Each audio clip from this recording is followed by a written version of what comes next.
سوچا کہ میں کیوں نہ اس بڑھیا کی خدمت کرنے کے لیے جاؤں۔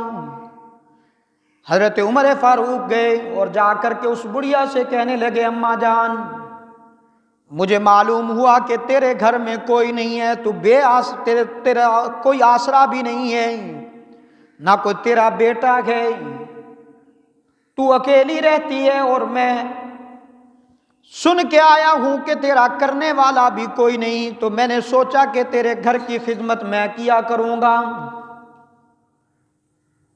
وہ بڑھیا کہنے لگی بیٹا تو ٹھیک کہتا ہے اپنی جگہ پہ، لیکن ایک پہلے بھی کوئی آنے والا آتا ہے اور گھر کا سارا کام کر کے جاتا ہے،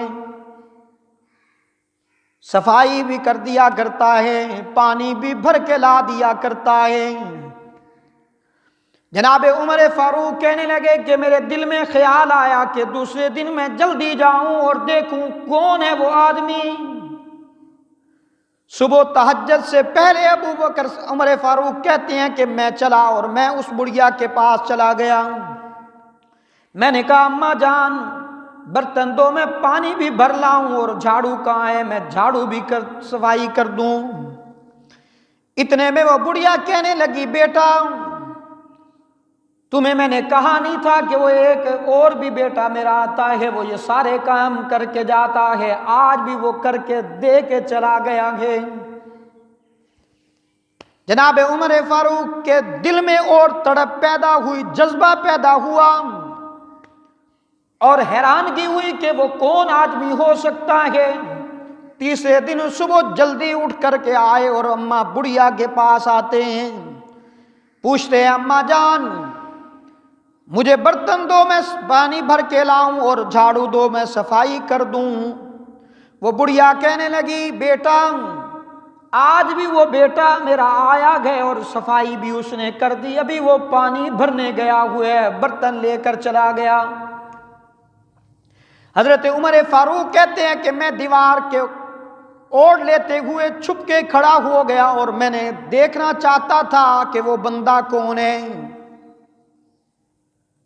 جب وہ قریب آئے دیکھا کہ منہ پہ کپڑا لپیٹا ہوا ہے، اور میں نے کپڑا ہٹایا تو دیکھا کہ ابو بکر صدیق ہے، وقت کا حکمران، وقت کا بادشاہ، وقت کا امیر المؤمنین ہے۔ عمر فاروق کہتے ہیں کہ جیسے میں نے ابو بکر کو دیکھا تو میرے پاؤں کے نیچے سے زمین نکل گئی اور چیخ نکل گئی، اور میں کہہ اٹھا کہ ابو بکر تیرے سے کوئی کسی کام میں اول نہیں آ سکتا، ہر کام میں اول آنے والا تو ہے۔ ابو بکر ہی تھا نا میرے دوستو، ہر کام میں اول آنے والا ابو بکر تھا۔ کلمہ پڑھنے سے لے کر میرے دوستو میرے محبوب صلی اللہ علیہ وسلم کے ساتھ بھی، اور ہر نیکی میں ابو بکر نے ابتدا کی ہے اور پہلا نمبر لیا ہے۔ اللہ کے رسول صلی اللہ علیہ وسلم مسجد نبوی میں تشریف فرما ہیں، صحابہ کرام کا مجمع لگا ہوا ہے۔ میرے محبوب نے فرمایا آج کوئی تم میں سے ایسا بھی ہے جس نے آج روزہ رکھا ہو؟ ابو بکر کھڑے ہوئے، اللہ کے رسول میں نے روزہ رکھا ہے آج۔ پوچھا تم میں سے کوئی ایسا بھی ہے کہ جس نے آج کسی مریض کی عیادت کی ہو؟ صحابہ میں سے ابو بکر کھڑے ہوئے کہنے لگے اللہ کے رسول میں مریض کی عیادت کر کے بھی آیا ہوں۔ پھر پوچھا اللہ کے رسول نے کہ تم میں سے کوئی ایسا بھی ہے کہ جس نے آج جنازے میں شرکت کی ہو؟ ابو بکر کھڑے ہوئے اور کہنے لگے اللہ کے رسول میں آج فلاں مسلمان مومن کا جنازہ پڑھ کے آیا ہوں۔ پوچھا آج کوئی ایسا بھی تم میں سے ہے جس نے مسکین کو کھانا کھلایا ہو؟ ابو بکر کھڑے ہوئے کہنے لگے اللہ کے رسول میں مسکین کو کھانا کھلا کے بھی آیا ہوں۔ رحمت عالم صلی اللہ علیہ وسلم نے فرمایا میرے صحابہ اگر کسی نے جنتی کو دیکھنا ہو تو یہ سامنے دیکھ لو، ابو بکر تمہیں جنتی نظر آئے گا۔ یہی وجہ ہے نا سیدہ عائشہ صدیقہ سب کہیے رضی اللہ تعالیٰ عنہ ایک مرتبہ بیٹھی ہوئی ہیں، اللہ کے رسول صلی اللہ علیہ وسلم کی خدمت اقدس میں پوچھنے لگی، اللہ کے رسول، میرے خامد، میرے سر کے تاج، میرے آقا، میرے محبوب، کیا کوئی ایسا آدمی بھی ہے جس کی نیکیاں آسمان کے ستاروں سے بھی زیادہ ہوں؟ آسمان پہ ستارے نظر آئے نا، رات کا ٹائم تھا، میرے محبوب بھی بیٹھے ہیں، سیدہ عائشہ بھی بیٹھی ہیں، تو سیدہ عائشہ کہنے لگی، اللہ کے رسول، کوئی ایسا بھی ہوگا کہ جس کی نیکیاں آسمان کے ستاروں کے برابر ہو جائیں؟ رحمت عالم صلی اللہ علیہ وسلم نے فرمایا، عائشہ، وہ تیرا باپ ابو بکر ہے جس کی نیکیاں آسمان کے ستاروں کے برابر نہیں بلکہ آسمان کے ستاروں سے بھی زیادہ ہیں۔ پھر سوال ہوا، کسی نے اللہ کے رسول سے سوال کیا، اللہ کے رسول، جنت کے جو 8 دروازے ہیں، کیا کوئی ایسا بھی خوش نصیب ہوگا کہ جو جنت کے 8 دروازوں میں سے گزرے یا جنت کے 8 دروازے اس کو بلائیں؟ رحمت عالم صلی اللہ علیہ وسلم نے فرمایا، میرے صحابہ، ابو بکر میرا واحد وہ صحابی ہے جس کو جنت کے 8 دروازے بلائیں گے کہ ابو بکر ہم سے گزر کے جائیے نا، ابو بکر ہم سے گزر کے جائیے نا۔ یہ اعزاز صرف ابو بکر کو ہی حاصل ہے، اور کسی کو حاصل نہیں ہے۔ یہی وجہ ہے نا میرے دوستو، دنیا میں اللہ کے رسول صلی اللہ علیہ وسلم کے ساتھ ابو بکر رہے ہیں، آج مزار میں بھی، روضہ اقدس میں بھی میرے محبوب کے ساتھ ابو بکر ہیں۔ کل جب جنت میں جنتی جنت میں چلے جائیں گے میرے دوستو، پوچھا جائے گا، جنتیو تمہیں کسی چیز کی کوئی کمی نظر آتی ہے میری جنت میں؟ اللہ پوچھیں گے نا، جنتی لوگ کہیں گے، اللہ تیری جنت میں کس چیز کی کمی ہے؟ دنیا میں ہم نے عبادتیں کی اسی جنت کے لیے، دنیا میں ہم نے نیکی کی اسی جنت کے لیے، کلمہ پڑھا اسی جنت کے لیے، محبوب کی فرما برداری کی اسی جنت کے لیے، تیری اطاعت کی اسی جنت کے لیے، آج ہمیں وہ جنت مل گئی ہے تو ہمیں اور کیا چاہیے؟ تیری جنت میں کسی چیز کی کوئی کمی نہیں ہے۔ تو رب العالمین فرمائیں گے، جنتیو پھر بھی سوچ لو، میری جنت میں ایک چیز کی کمی ہے۔ جاؤ، علماء لکھتے ہیں کہ اللہ فرمائیں گے، جاؤ اپنے علماء کے پاس جن کے پیچھے تم جمعہ پڑھتے رہے ہو دنیا میں، جاؤ ان سے سوال کرو کہ اللہ فرماتے ہیں کہ میری جنت میں ایک چیز کی کمی ہے، وہ ہے کیا؟ تو علماء کہیں گے، ہاں اللہ کی جنت میں ایک چیز کی کمی رہ گئی ہے، جنت سب مل گئی ہے، کھانا پینا، اٹھنا بیٹھنا، دودھ کی نہریں، شراب کی نہریں، بڑے بڑے عمدہ محل، ہر چیز مل گئی ہے، لیکن کمی ایک چیز کی جو رہ گئی ہے وہ اللہ کے دیدار کی کمی۔ پھر رب العالمین اپنا دیدار نصیب فرمائیں گے جنتیوں کو میرے دوستوں۔ لیکن جہاں پر لوگوں سے سوال ہوگا کہ بتاؤ جنت میں کوئی چیز کی کمی یا کسی چیز کی طلب ہے تو بتاؤ، وہاں پر میرے محبوب صلی اللہ علیہ وسلم سے بھی پوچھا جائے گا، میرے محبوبام، جنت آپ کو مل گئی ہے، آپ کو سردار بنا دیا گیا ہے جنت کا، بتائیے کوئی چیز آپ کو چاہیے جنت میں، کسی چیز کی کوئی طلب ہے آپ کو؟ علماء لکھتے ہیں، مفسرین لکھتے ہیں، ائمہ لکھتے ہیں کہ رب العالمین کے ہاں میرے محبوب صلی اللہ علیہ وسلم ایک درخواست پیش کریں گے، اللہ تیری جنت میں کسی چیز کی کوئی کمی نہیں ہے، لیکن میں چاہتا ہوں کہ جہاں پر میں ہوں، میرے اس محل میں، میرے یہاں پر اس مقام میں ابو بکر کو بھی میرے ساتھ بھیج دے، میری یہ درخواست ہے۔ سب سے بڑا مقام جنت میں میرے محبوب کا ہوگا، پھر میرے محبوب کے بعد تمام انبیاء کا ہوگا، پھر انبیاء کے بعد امتوں میں سب سے بڑا مقام اس امت کا ہوگا، اور اس امت میں سب سے پہلے جس کا مقام منزل ہوگی وہ ابو بکر کا ہوگا۔ رب العالمین اپنے محبوب کی اس درخواست کو قبول کرتے ہوئے ابو بکر کو نیچے سے محبوب کے ساتھ پہنچا دیں گے، میرا محبوب اب تو خوش ہو جا، تیرے یار کو میں نے بھیج دیا ہے۔ رب العالمین کے ہاں میرے محبوب بھی تو درخواست کریں گے نا، اللہ دنیا میں ابو بکر نے مجھے تنہا نہیں چھوڑا تھا، آج میں جنت میں ابو بکر کے بغیر کیسے رہوں، ابو بکر کو میرے پاس بھیج دینا۔ ابو بکر صدیق رضی اللہ تعالیٰ عنہ کی بات چل رہی تھی میرے دوستو۔ ایک دن حضرت ابو بکر صدیق کے گھر میں بیگم نے اور بچوں نے درخواست پیش کی کہ اگر میٹھا گھر میں بنا لیں تو کیسا رہے گا۔ حضرت ابو بکر صدیق بادشاہ ہے، توجہ کرنا، بادشاہ ہے، کہنے لگے بھی میرے پاس کچھ بھی نہیں ہے تمہارے اس میٹھا بنانے کے لیے۔ چند دن جو وظیفہ ملتا تھا ابو بکر صدیق اپنے گھر میں دیا کرتے تھے، گھر والوں نے وہ تھوڑا تھوڑا جمع کرنا شروع کر دیا۔ جمع کرتے کرتے کچھ دن کے بعد ابو بکر صدیق کی اہلیہ کہنے لگی یہ میں نے رقم جمع کی ہے تو بازار سے سودا سلف تو لا دیجئے، آج میٹھا کھانے کو دل کر رہا ہے۔ کئی دن جمع کرنے کے بعد میرے دوستو ابو بکر نے دیکھا وقت کا بادشاہ ہے، وقت کا امیر المؤمنین ہے۔ جب جمع پونجی دیکھی، پوچھا کہاں سے لائی ہے جمع پونجی؟ کہا کہ جو وظیفہ بیت المال سے لیتے تھے اسی سے تھوڑا تھوڑا جمع کرتی رہی ہوں۔ ابو بکر صدیق نے وہ سارا پیسہ، وہ سارے جتنے پیسے تھے وہ اٹھائے اور بیت المال میں جا کر جمع کرا دیے۔ کہنے لگے میٹھا کھانے کی ضرورت نہیں ہے، یہاں دنیا کی خواہشات میں پڑنے کی ضرورت نہیں ہے، میں یہ سمجھتا ہوں کہ اتنا بیت المال